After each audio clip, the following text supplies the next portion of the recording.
Bienvenidos y bienvenidas, ¿cómo están? Mi nombre es Astromonster, soy tu astrólogo de internet y continuamos con la serie Capital Astral, Poder y Trabajo en la Carta Natal. Vamos a revisar el matrizado o la matriz productiva, tal vez, de la organización de la Carta Natal. Para hacer eso vamos a leerlo a la luz de algunos autores en específico y vamos a revisar un poco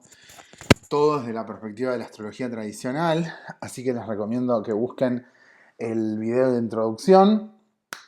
Empecemos, vamos, muy bien. La matriz del ascendente en Géminis. El ascendente en Géminis tiene el beneficio del gozo de Mercurio en la casa 1, de la regencia de Mercurio en la casa 1. Entonces, así como vimos el tándem que se armaba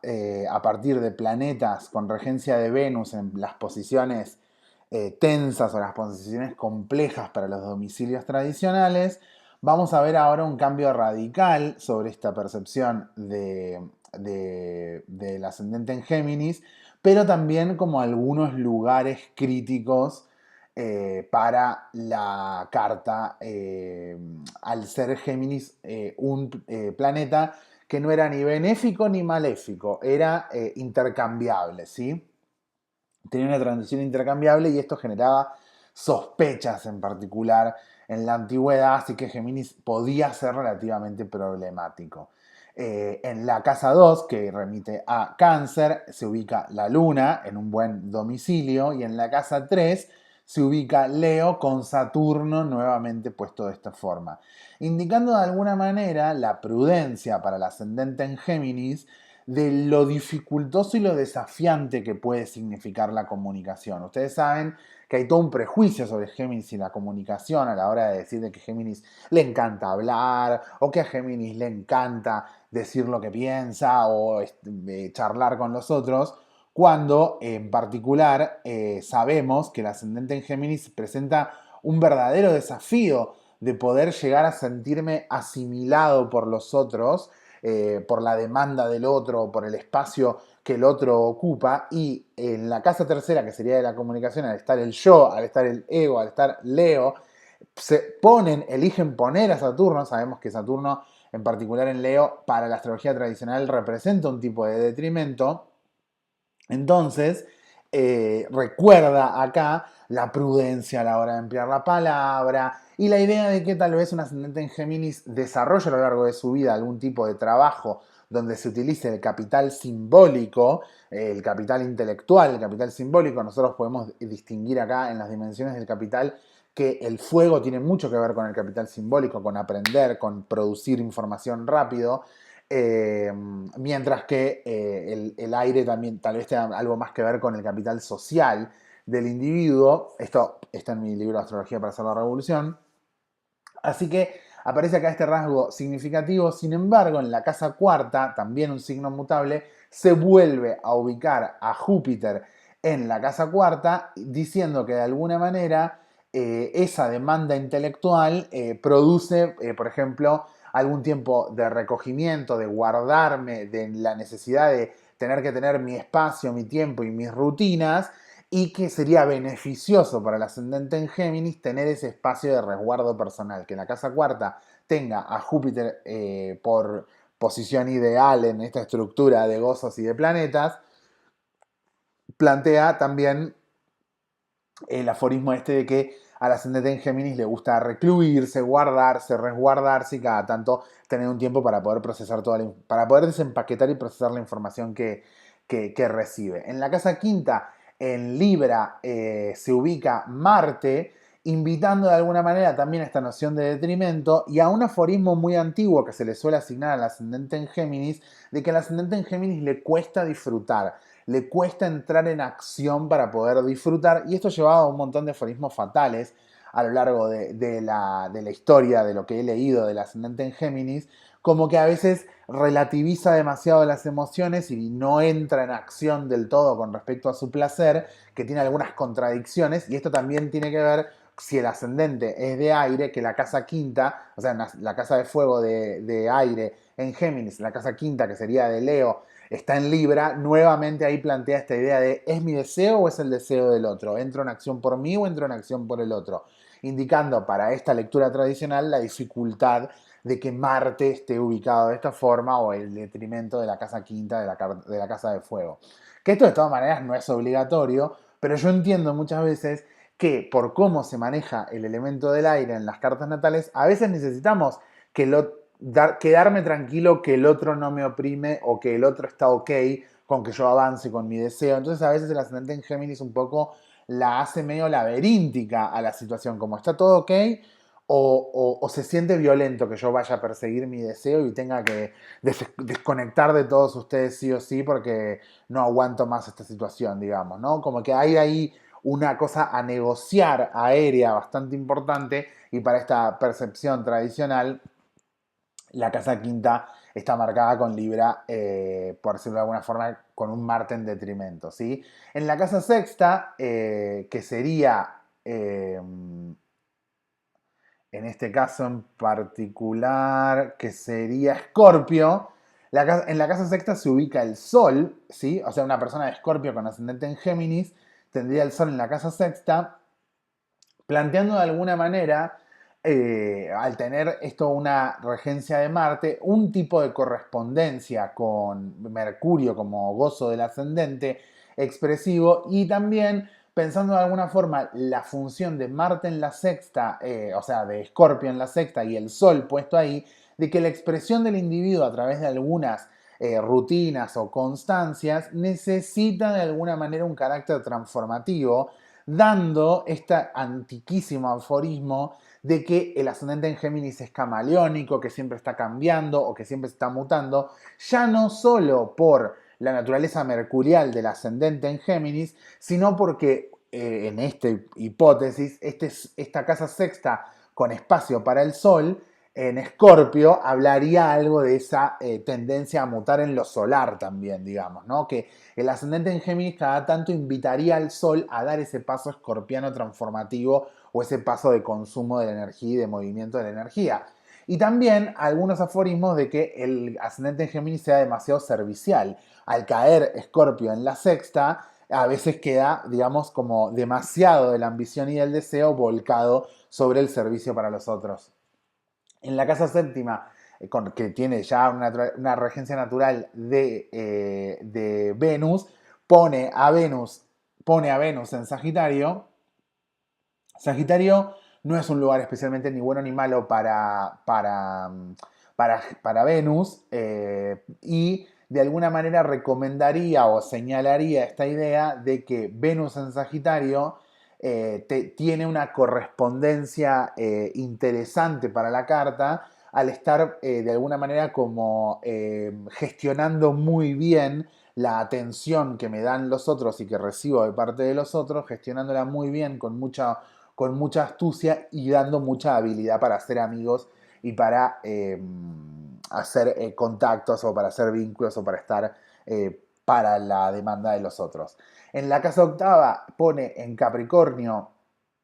a Mercurio, lo que invitaría de alguna forma a que el proceso mental pueda llegar a ser a veces un poco torturado, un poco exigente. En la casa novena, que es Acuario, pone a la luna, que esto de vuelta para la luna, digamos, de alguna forma es neutro, este espacio podría invitar a pensar que las cartas nocturnas son favorables para los ascendentes en Géminis. Esto, por supuesto, es un prejuicio de la matriz, de pensar de que lo productivo para el ascendente en Géminis sea que la luna esté puesta en esa región de Acuario, y también invitando a que la realidad emocional del sujeto tiene que ver mucho con lo social, al ser de vuelta una casa de fuego en un signo de aire, al poner a la luna, semejante luminaria personal, en ese lugar. En la casa décima, que corresponde a Pisces, vuelve a poner a Saturno y esta vez, de una manera gozosa y positiva, pone a Júpiter, ¿sí? A Júpiter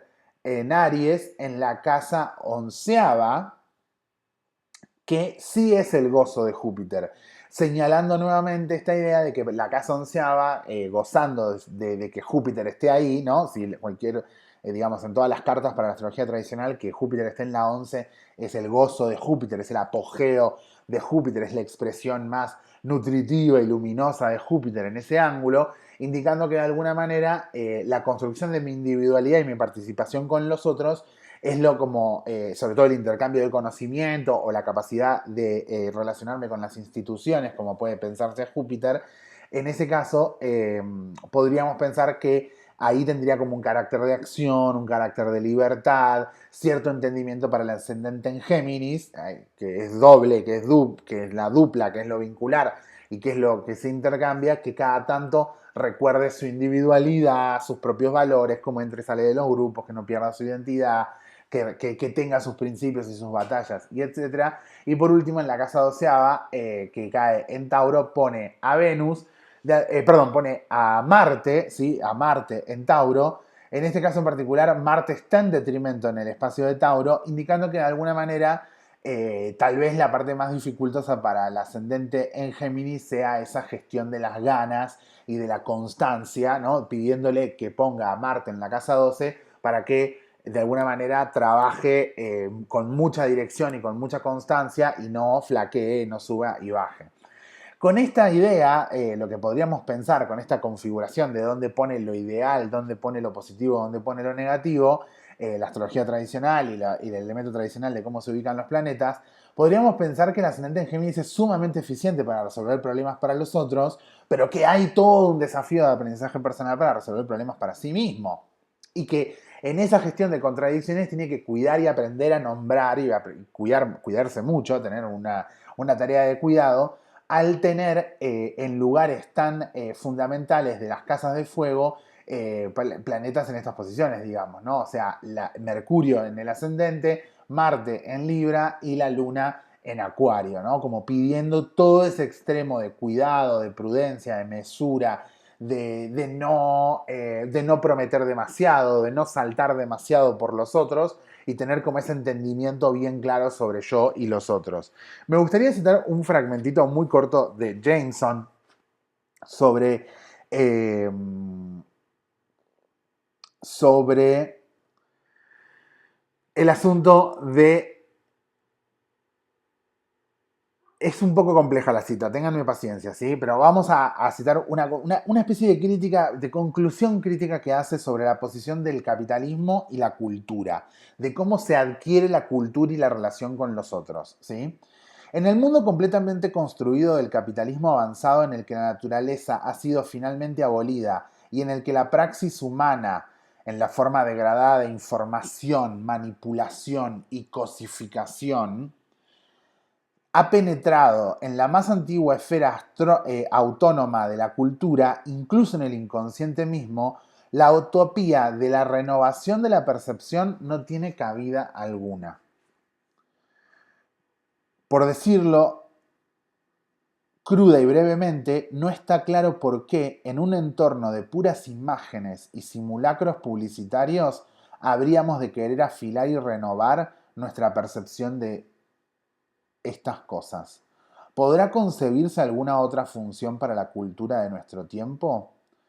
Esta pregunta ofrece al menos un parámetro mediante el cual evaluar los reclamos del posmodernismo contemporáneo a cierta originalidad formal y espacial. Como mínimo, puedo hacerlo negativamente al revelar los vestigios del modernismo inaceptable que aún opera en algunos manifiestos posmodernistas. La ironía, la desfamiliarización y etc. Se apela in extremis a estos temas modernistas anteriores cuando las teorías más nuevas exigen cimientos conceptuales que ellas mismas no pueden generar desde su propia economía interna. Agregaré que debo rechazar también las razones de tipo empírico, dado que en mi experiencia no corresponde especialmente la descripción de la desfamiliarización con la renovación perceptiva. En este planteo que hace Jameson sobre en qué se funda la novedad en el capitalismo y en el posmodernismo, me gusta mucho cómo plantea la siguiente descripción. La naturaleza ha sido finalmente abolida. La praxis humana en la forma degradada de información, manipulación y cosificación ha penetrado en la más antigua esfera autónoma de la cultura, incluso en el inconsciente. La utopía de la renovación de la percepción no tiene cabida alguna. Esta cita de Jameson Tiene un poco que ver con ese planteo que había hecho en algún momento Theodor Adorno en la teoría estética, cuando plantea de que ya no hay una verdadera apreciación estética filosófica, sino que lo único que hay en los productos de la cultura es reconocer, reconocimiento, nostalgia, mercado de la nostalgia, como, ay, esto lo conozco, ay, esto me suena, ay, esto me gusta porque ya lo vi, como en esas películas de Marvel que el guión parece hecho como una matriz repetida una y otra vez y que siempre se está esperando que el superhéroe diga la misma frase, como si hubiera en ese Saturno en Leo del ascendente en Géminis, esa posición regresiva leonina ahí, o lo mismo para la posición de la luna en Acuario, dado que el apogeo de la casa 9 es el Sol en realidad, ¿no? La luna, como si hubiera en ese lugar de adquirir el conocimiento o de renovar el conocimiento, el desafío de que la identidad puede verse petrificada. Por eso el sol en Escorpio de la casa sexta tal vez. Ese peligro y ese miedo de que la identidad se vea petrificada y se vea capturada y se vea retraída y entender que nuestra identidad es solamente cambiar de máscara porque no existe ninguna posibilidad de inventar o de renovarse. Entonces es especialmente para mí cínico y sarcástico cuando aparecen estos aforismos de que el ascendente en Géminis es camaleónico, como si el cambio en sí mismo representara un tipo de cambio de moda y no fuese una especie de batalla interna con distintos momentos y con distintas capas, con distintos flujos que fueron buscando esa renovación a partir de la diferenciación y del entendimiento de la diferenciación con los otros, de entender nuestra identidad ya no como un producto producido a los servicios, los fetiches y los deseos de los otros, sino entendida de una manera profunda como un lugar de sublevación, de resistencia y de que la identidad, después de todo, es cierto que es collage, que es nostalgia, que es mezcla de pasado, de afectos, de vínculos con los otros. Pero ese brote es tal vez la variante más singular de la orquídea más rara de la selva. Bueno, muchas gracias a todos mis patrons que me estuvieron acompañando. Me encanta el ascendente en Géminis y me encanta tratar de pensar esta idea sobre los iguales y los espejos. Espero que les haya divertido un poco esta crítica acá, medio esta voltereta que estamos haciendo. Déjenme preguntas en los comentarios si están encontrando difícil este juego de las casas y este juego de las matrices de los ascendentes. Espero que se estén divirtiendo y muchas gracias por apoyarme siempre. Les mando un beso grande y nos vemos en internet.